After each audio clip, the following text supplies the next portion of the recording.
সরকার পরিবর্তন হয়েছে, তৃণমূল সরকারের পতন হয়েছে, বিজেপি সরকারের উত্থান হয়েছে বিপুল ভোটে।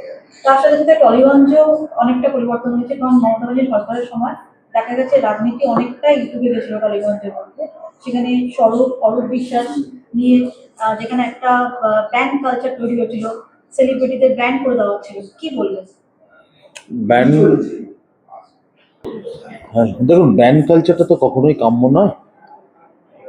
আর ইন্ডাস্ট্রিতে পলিটিক্স নিয়ে আমাদের রাজ্য সভাপতি সমীক ভট্টাচার্য মহাশয় এবং আমাদের মুখ্যমন্ত্রী শুভেন্দু অধিকারী মহাশয় দুজনেই খুব পরিষ্কারভাবে বলে দিয়েছেন যে ইন্ডাস্ট্রি চালাবে ইন্ডাস্ট্রির লোকেরা, বাইরের কেউ চালাবে না, রাজনৈতিক ইন্টারফারেন্স থাকবে না, কাজটা কাজের মতো নিজের ছন্দে নিজের গতিতে হবে, এবং আমরা সেটাতেই বিশ্বাস করি। দেখা যাচ্ছে যে মমতা ব্যানার্জি সরকারের আমলে রাজনৈতিক পুরো টলিউডটাকে একবার ঢুকে গেছিল, তো কি বলবেন যে এখন কতটা কি পরিবর্তন হয়েছে, টলিউডে কতটা ক্ষতি হয়েছে?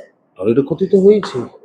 আজকের দিনে দাঁড়িয়ে আমাদের ফ্লোরে 10টা ছবি নেই, বছরে 20টা ছবি আর 24টা সিরিয়াল দিকে একটা ইন্ডাস্ট্রি হয় নাকি? ইন্ডাস্ট্রি শেষ হয়ে গেছে গত 15 বছরে। সেই ইন্ডাস্ট্রিকে আবার বাঁচিয়ে তোলা, জাগিয়ে তোলাটা সত্যি একটা বড় চ্যালেঞ্জ। আমরা যারা দিনে অন্তত 16-18 ঘন্টা এটার মধ্যে থাকি, আমরা এটুকু বুঝতে পারি যে সেটা করা সহজ নয়। তবু আমরা আশাবাদী, হয়তো একটু সময় লাগবে, বাট ইন্ডাস্ট্রি রিকভার করবে। রাহুল অরুণোদয় বন্দ্যোপাধ্যায়ের যে মৃত্যুটা হয়েছিল, সেটা নিয়ে প্রায় ধামাচাপা পড়ে গেল। দেখা গেল যে টলিউডে এই নিয়ে সাংবাদিক সম্মেলন হয়েছিল, প্রসেন চ্যাটার্জি এসেছিলেন, প্রিয়াঙ্কা সরকারের সাপোর্টে অনেকে এসেছিল, তার লাস্ট মোমেন্টে কিছুই ধরা পড়লো না।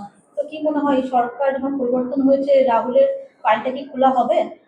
দেখুন, সেটা নিয়ে তো তদন্ত চলছে। এবং এই বিষয়ে দ্বিতীয় কথা বলি, সেটা হচ্ছে যে দেখুন, রাহুলের ঘটনাটা একটা অ্যাক্সিডেন্ট ছিল। এরম নয় যে কেউ ওকে ধাক্কা মেরে ফেলে দিয়েছে বা কেউ ওকে বাধ্য করেছে।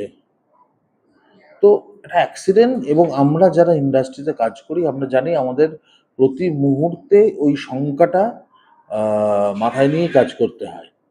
যেমন ধরুন, ওপরে অনেক ভারী ভারী জিনিস থাকে, ঠিক আছে, এগুলো বাঁধা থাকে দড়ি দিয়ে, সেটা যে কোনো সময় ছিঁড়ে যেতে পারে, খুলে যেতে পারে, মাথায় পড়ে যেতে পারে।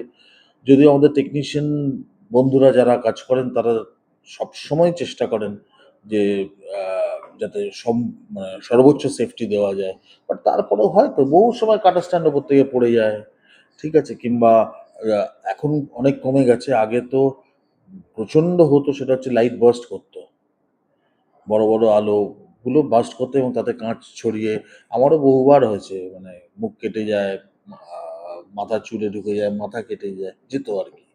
তো সেই সময় যে কোনো কারোর চোখে ঢুকলে সে অন্ধ হয়ে যেতে পারতো, গলায় ঢুকলে সে মারা যেতে পারতো।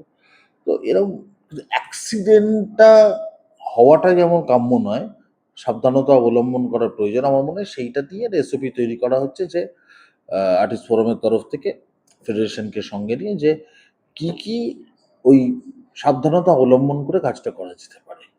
রীনা গঙ্গোপাধ্যায়ের বিরুদ্ধে, ওনার প্রোডাকশন হাউসের বিরুদ্ধে একটা অভিযোগ উঠেছিল, তো শোনা যাচ্ছে যে উনি ইস্তফা দিয়েছেন ওনার পদ থেকে, সরকার আমি জানি না, এই বিষয়ে আমি কোনো আলোচনা করতে চাই না। আমি শুধু একটা কথাই বলতে চাই, যেটা আমার সাদা মনে খোলা মনে মনে হয়েছে, লীনা গঙ্গোপাধ্যায় তো রাহুল অরুণোদয় এবং বন্দ্যোপাধ্যায়কে ধাক্কা মেরে জলে ফেলে দেননি। এটা অ্যাক্সিডেন্ট, এটা ঘটে গেছে, অবশ্যই অত্যন্ত দুঃখজনক। রাহুল আমার ছোট ভাই ছিল। আহ, রাহুল বা রাহুলের মতো যে কোনো মানুষেরই প্রাণ চলে যাওয়াটা, জানি সেটা কিছু দিয়েই কম্পেনসেট করা যায় না।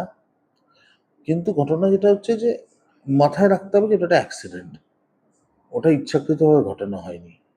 তো সেই জায়গাটাও মাথায় রাখা প্রয়োজন আছে বলে আমি মনে করি। লাস্ট কোশ্চেন, সরকার পরিবর্তনের পরে টলিগঞ্জে কি কোনো কিছু পরিবর্তন হবে? অনেক কিছু পরিবর্তন হবে। টালিগঞ্জে নতুন সূর্যোদয় হবে, টালিগঞ্জে সুদিন ফিরবে, এইটুকু তো আশা একজন টালিগঞ্জের টালিগঞ্জ ইন্ডাস্ট্রির একজন কর্মী হিসেবে আমি এটা অবশ্যই চাইবো।